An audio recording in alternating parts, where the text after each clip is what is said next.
Always. I even, at the risk of showing off my boots, I polished them this morning.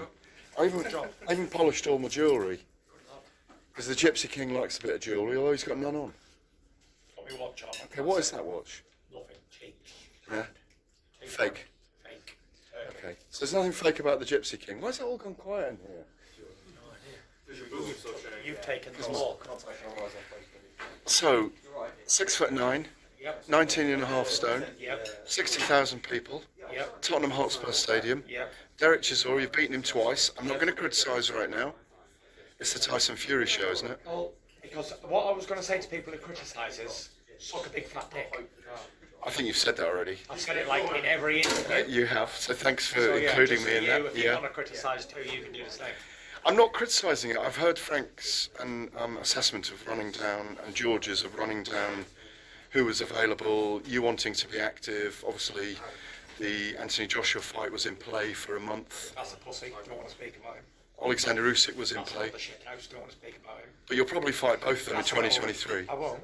I'm not going to give him a payday. So, I'm not going to give him any monies. without, I'm going to let them fight each other again. I'll fight somebody else and sell fuck all. but at the risk of upsetting you, and I don't want to upset you, sometimes you say you will fight Anthony Joshua before you start. And then other times you say, no, do you know what? I'm not going to fight him. Fucking. Are you on that day today? I'm just on that day forever. Let him go and fight somebody. Let him fight Dylan Moy. That's what they want to do. It is what it is. What did you make of Dillian on Saturday night? I personally thought that Jermaine Franklin won the fight. I know you're on away soil, and you got to take it off the home fighter. But if all would have been fair, I thought that it was pretty close. But I thought Jermaine did enough to win the fight. That's being brutally honest. Have you been sparring with him as well? Yeah. And what did you make of him as a boxer? What do I make of him? You didn't see? Did you? Oh right, okay. He's a trier, yeah. Did you see that in him? That performance in him against Dillian? No, he didn't win 1 second of one round in sparring the whole camp. But that's usually a telltale sign if they're going to do well in the fight. I was over in Vegas. I watched Josh Taylor spar when he beat Ramirez. I didn't see him win 1 round. Yeah. And I thought, fucking hell, this is going to be tough. And he goes in there and dominates against Ramirez. And that was awesome performance. And then Jermaine Franklin the other day, I didn't see him win 1 round in sparring.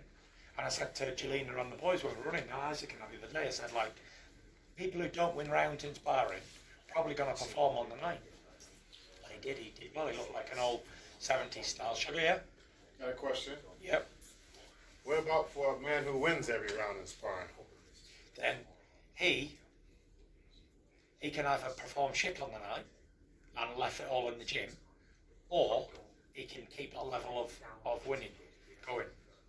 So everything's just an if or an. Because you win every round all the time. Like, you don't even, except for, you win every round. But like I said, you can either take that form into a ring, or you can leave it in the gym on Saturday night. So if I get knocked out on Saturday, it's because I won every round in sparring. Like you've been doing for your whole career, pretty much. Okay, Yeah. gotcha. So you didn't set up an is it OnlyFans or fans only? No, I didn't. OnlyFans. But Derek set up an OnlyFans going into this to show what's going on behind the scenes this week. Have you signed I'll up? give you a good one. Yeah. OnlyFans offered me $1 million to open up a page. That's a fact. That's truths. But you went with Netflix instead. And no, I didn't want to set up an OnlyFans because it had a lot of bad publicity for like exploitation and shit like that. So I just stayed away from it because let's face it, what's $1 million to a motherfucker like me? Can you please remind me? Take half away for tax, pay people, other people who may have sorted it out and whatever else. You're not left with a lot, and not worth it. So that's why I did Netflix instead. They have a sort of alright reputation. I think they'll get a very big viewership from your series. I can't wait to see it actually. It's going to be fascinating. Pretty good. We put a lot into it. Is it back to the days of COVID a little bit? Remember when we saw you every morning with Paris and the kids, and they were playing up, and you're lifting her as a weight at times, and you're having fun? Yeah, Is it it's kind of sort of like that.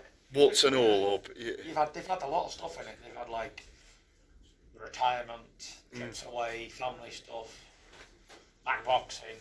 They've had a lot of stuff. So yeah. Back to Derek though, and everyone is out there going, "Oh, Tyson will toy with Derek Chisora. He'll put him away in a few rounds."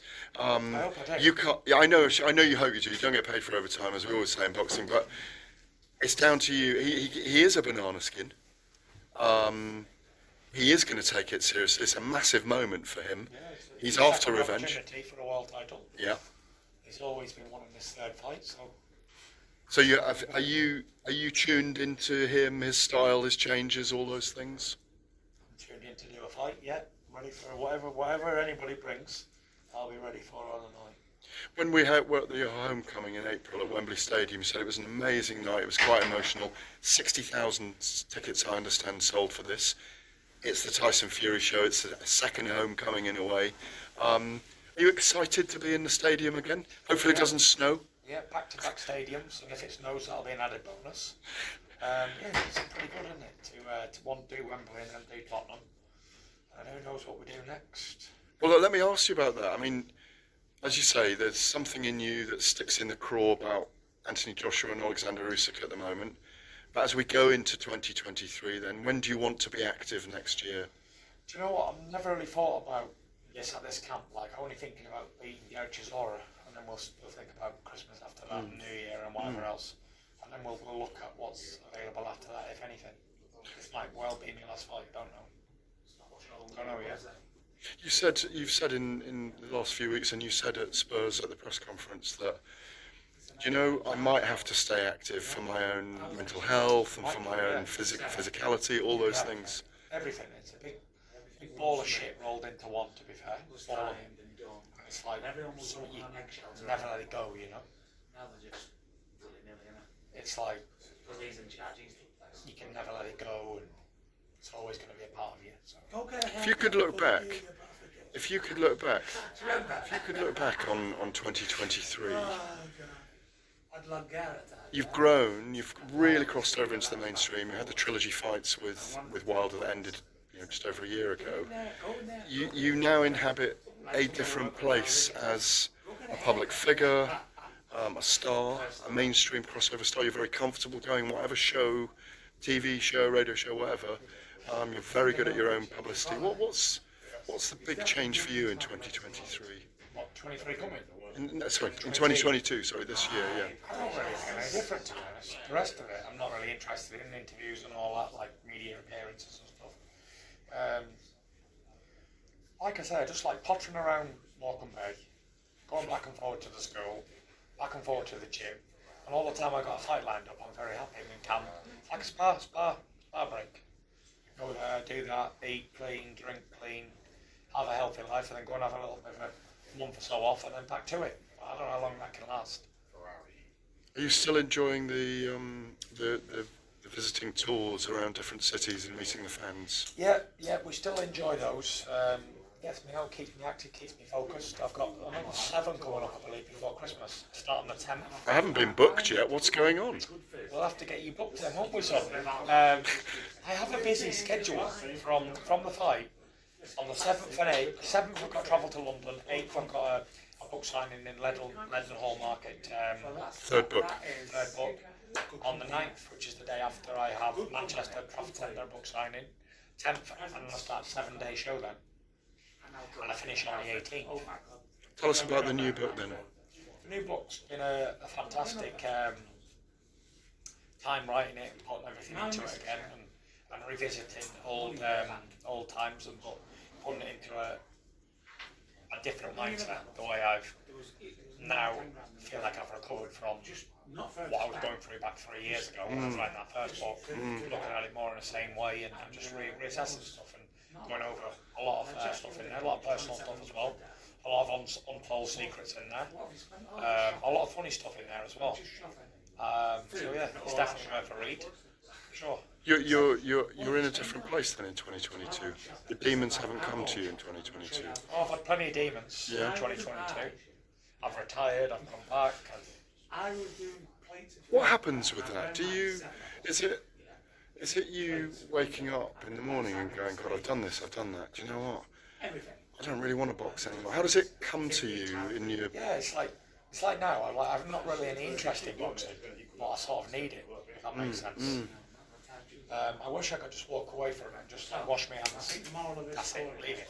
But I know if I do that, I'll be like 450 pounds within a year, and I'll be dead. So I'm really skating on thin ice. I'm walking along a very narrow rock edge at all times. So you're damned if you do, damned if you don't.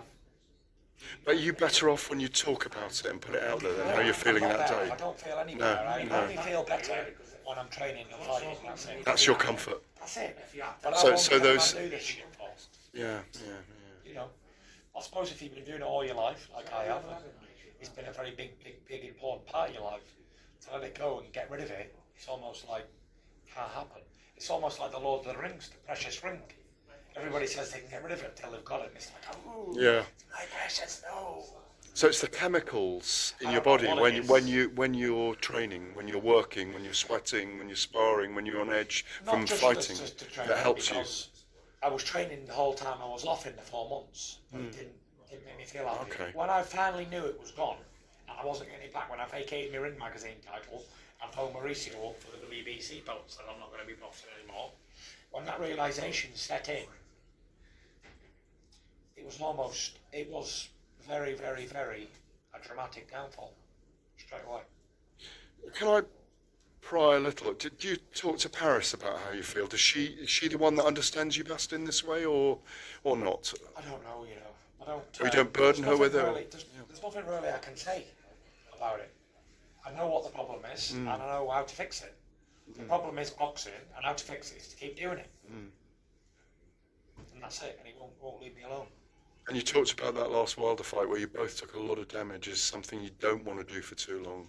Well, I'll take it until I can't keep taking it anymore, like Rocky said.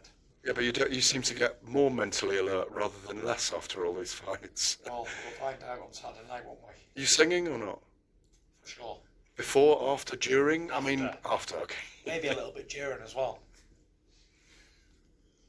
It's great to see you, Tyson. I appreciate your time as always. Thank you.